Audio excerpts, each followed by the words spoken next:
First test we did was with a petrol.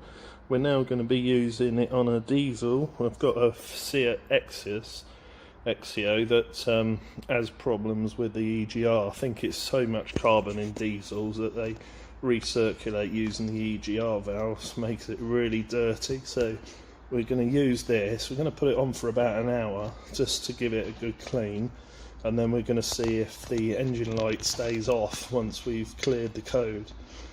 So I'm just going to set it all up now and then get back to you when we've started.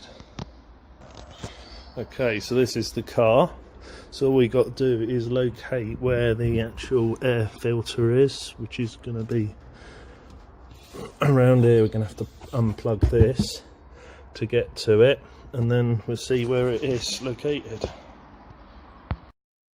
Okay, so the air box is here. So what I'm going to attempt to do is slide the actual thing down there and then put a cover over the top just to keep it concealed so that no air gets out, and then hopefully that'll spread right around through the whole engine. If it doesn't work so much, then I'll undo this pipe which goes straight into the EGR and we'll do it that way, but for now let's try with the airbox and see how we get on with that.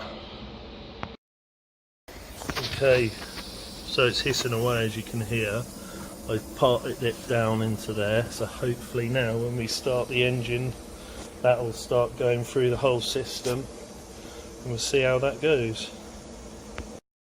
Okay, so I've covered that air valve up now. We'll leave it running now for about an hour, and then we'll clear the codes, take it for a drive and see if it's done anything to help it.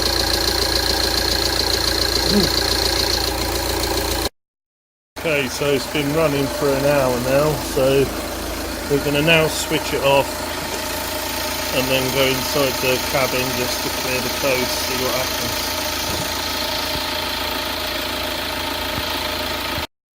So we've unplugged and plugged everything back up, so now we're going to go through the system and scan and clear the codes.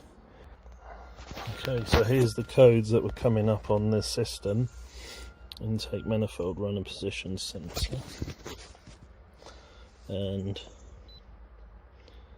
power relay de-energized, performance too early, and intake manifold position sensor switch range performance bank 1A. So this could be something to do with the emissions. So what we're going to do is actually clear the codes,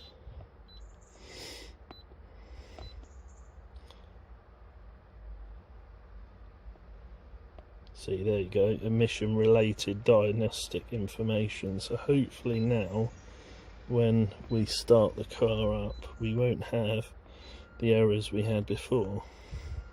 So we'll unplug this now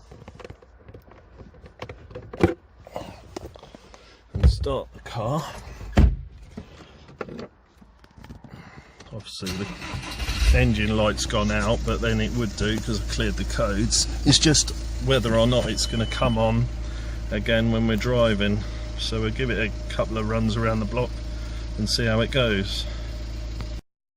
Back from a run now, just been around the block a couple of times. Last time when I went for a drive, switched it back on, engine light came up again. So let's see if this works now. Engine light's gone off, and I'll tell you what, the acceleration on it was, I'd say 10 times better than what it was. Really kicked in the turbo. So yeah, it's running nice now. So all I've got to do is change that bulb, put it through an MOT, and hopefully if it re-arises then I'll let you know, but if not, I think that machine's a good thing to have. So come back if you want to see some more demos of the cars that I sell or work that I do on them, and yeah, follow and subscribe. Thanks a lot, and I'll see you again soon. Bye.